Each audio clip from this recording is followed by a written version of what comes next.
So let's roll it back to when I was 30. So turning 30 was such a big deal for me. I had so much anxiety.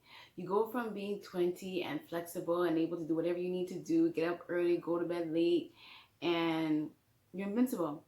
Then 30 creeps up on you and you realize you're 10 years shy from 40. And what do you have to show for yourself? It was such a time filled with anxiety for me.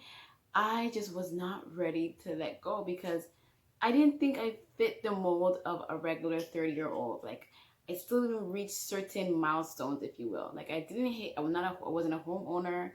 Um, just certain things just wasn't in place. I wasn't married. I'm still not married, but you know what I'm saying, right? The things that society says a 30-year-old should have, I didn't think I really had all those things. So I was really facing some serious anxiety.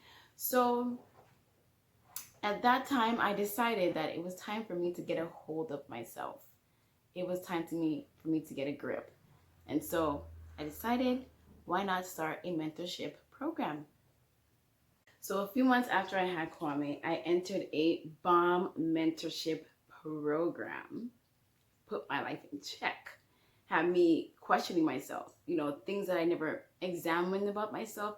It allowed me to do that. And I really encourage you, if you feel stuck in your life, you don't know where to go, which direction you're supposed to be in, and what to do, I encourage you to enter into a mentorship program that is proven, that's been tested, to help you go from A to Z and find out how to navigate your life the right way. It'll ask you some hard questions, but you'll get where you need to go. So I entered a bomb mentorship program, as I said. And my mentor dropped some major gems, serious. And one of the things that she said was, every morning before she does anything, she gets up early and she takes off 5 things off of her to-do list. And she calls that 5 before 8. And so I thought, why not try that for myself? Girl, I was not a morning person. Waking up early in the morning was not my thing. I had to really learn how to do that. And I'm going to teach you how. I'm going to show you how. I want to let you know how I did it. So my mentor waking up 5 a.m. every single morning and getting certain things done before 8 a.m. put her ahead of the game. And even though at the time I was a mother of 3, I really wanted to take a hold of my life. There were certain things that I was just like, okay, I had enough of this, whatever this is, and I need to start putting things in place. So I started getting up at 5 a.m. and it helped me a lot. The thing is that I think it helped me a lot in the sense of I was able to take charge of the small things in my life. I was really trying to conquer big things, like start a business, like blogging, podcasts, and all these things. But in my personal life, there was a lot of disorganization. I just didn't see the sense of trying to tackle big things when little things need to be tackled first. And I think it's a trickle effect. I believe it's all a trickle effect. And I think if you can conquer the small things, you can be trusted with the big things. So I had to get a hold of my life, my personal life. And this routine is a game changer routine. It has helped me tremendously, especially with having children. Like, it is the biggest thing, especially if you want to teach your children how to manage time. If they don't see it in you, they're just not going to manage time. So it's been a game changer. Getting up in the morning is like the bomb. I would encourage getting up early before the children is a bomb habit to have. And I'm going to tell you why right now. Before we get to the 5 reasons why, I have to advise you that if you don't have a reason, you will not be motivated to get up in the morning. You will not be able to silence the voice in your head that's saying, just go back to sleep, if you don't have purpose. So I encourage you, have a purpose. It could be anything, but have a purpose as to why you need to wake up early in the morning. One of the things that I've done to help me get up early in the morning is I shut off social media 1 hour before sleep. I make it a routine to go to bed with a clear mind. I don't always go to bed at the same time every night, but I try my very best to go to bed with a clear mind. So no Facebook, no Instagram. I even stop responding to text messages unless it's urgent, because I need to clear my mind. I need to be ready for tomorrow, God willing. And the other thing that I do before bed is I try to have a to-do list of things that I want to get done the next day. For me, my routine is very consistent. So my to-do list, if it's not a part of my regular morning routine, I don't really add it to that, because for me, my reasons for getting up early is to spend time with myself and God and exercise in quiet. So that routine for me is pretty the same. For you, it might look different. Today, it might be cleaning up. Tomorrow, it could be cooking, dinner before you get home from work later on, whatever that may look for you. But for me, my routine is very, very consistent and very much so the same every single day. So that helps me to get up every single morning. So let's get into the 5 reasons why right now. Step 1, rule 1, be intentional about your setup for the day. Don't just get up and be like, well, I'm going to do this, I'm going to do that, and if I don't do it, it's okay. Be intentional, be goal mind oriented, and just do it. It doesn't have to be 5 things. Maybe you can't conquer 5 things. Maybe you can only conquer 1 or 2 things in the morning. Maybe you can only give up half an hour. Maybe you can only give an hour, which is great. But whatever you can give and whatever you can do it to the best of your ability. Do it with intention. So for me, when I wake up in the morning, I know that I want to feel better, right? I have a bit of a issue with my stomach. I want to feel better. I want to be able to live a very healthy life, and a life that's like an example for my children. So getting up early and exercising, doing meditation helps me to achieve those things. So whatever your intentions are, make it very clear the night before. So in the morning, it's in your spirit. It's been like marinated overnight, and you're just excited to get up.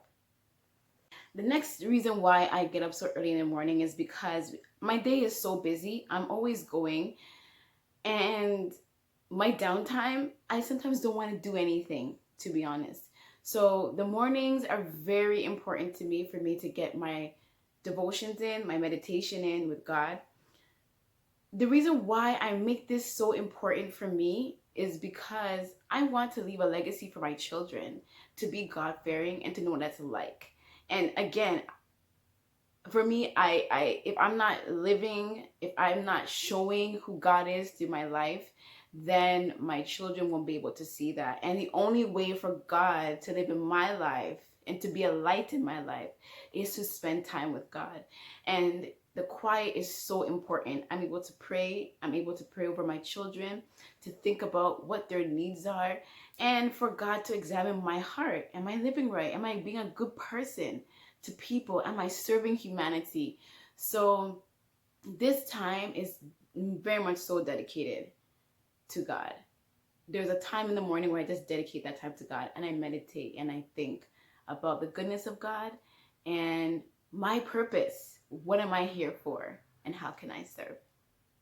Okay, so once I get through my exercising and my once I get through, the third reason why I get up early is I get to get things done. Like I said, my mornings are pretty consistent. I go out for exercises. I spend time with God. But there are things that I don't normally get to do that I get to do when I wake up early in the morning. It could be reading a book. It could be organize something that's really small that I've been meaning to do.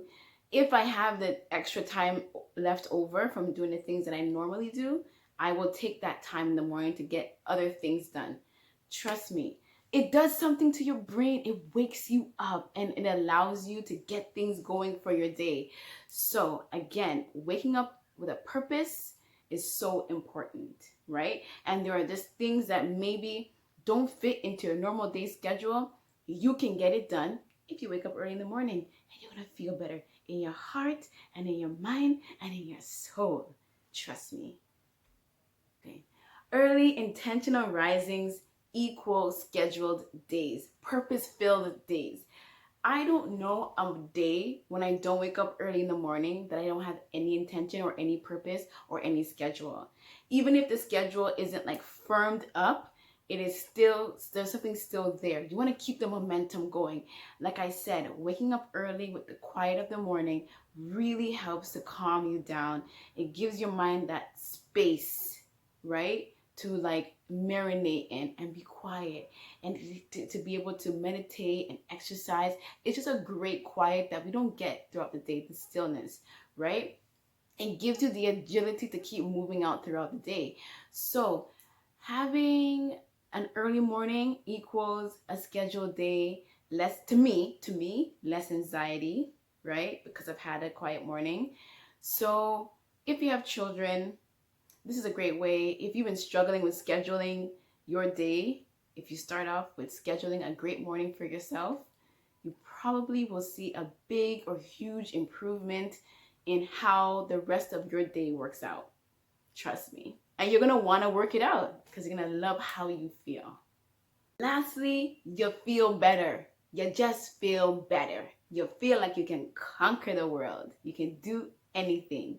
So I really encourage you, try to get up in the morning, have that quiet. I read an article and it said for those who wake up early in the morning, they feel better. But those who go to bed really late at night, wake up really early, or really late in the day, sometimes it can cause depression. You ever wake up like really late for no reason? I'm not talking about a well-deserved sleep in because you are tired. I'm talking about just sleeping in because you're just gonna sleep in for no reason, just sleeping in. And you're sleeping in all the time, especially in this time that we're living in. They say, or it is written, what I've read is that it can cause some kind of depression. It can. It's not definite, but it can. So one way to get your brain up and working is to get up in the morning, start feeling good, start tackling the things that you have been procrastinating on, get your exercise in, get your God time in if that's what you believe in, and just do it for your mental health. Because we live in a world where we're go from sun up to sundown, and we are dying for some quiet time, for some peace. Make that time for yourself and see your life transform, because it has for me. My son used to go to school late almost every day because I was not a morning person. Now I don't play that game. I'm up, I'm ready to go. I'm teaching my son the importance of being on time. Mind you, I'm still working on it. Not waking up in the morning, but being on time for like other stuff. We're going to work it out. We are conquering together bit by bit. So I'm telling you, the trickle effect is real. If you start your morning off on a good foot, you will end it on a good foot. I guarantee you. And you will see the changes in your life. Let me grab up my tea, Mikey. I'm drinking some mint tea. The bomb. When I was younger, I used to kill the sugar in mint tea. I'm older. I'm 33. And I'm like, too much sugar. Too much sugar. I'm telling you, when you turn 30, your body just be changing. Anyways, are you a morning person? Have you thought about what we talked about today? I encourage you, and I'll keep repeating myself, try it. You need the quiet. You need the zen. You need the peace of mind to get things done. It is the quietest time of the day, the rising. So take that time for yourself. Invest in yourself. All right? Tell me how it goes in the comment below. Remember to make sure that you like, comment, and subscribe. Thank you for joining me here at the Roaring 30s. I'm your girl, Colette Alethia. I love ya. Love Unno. Take care.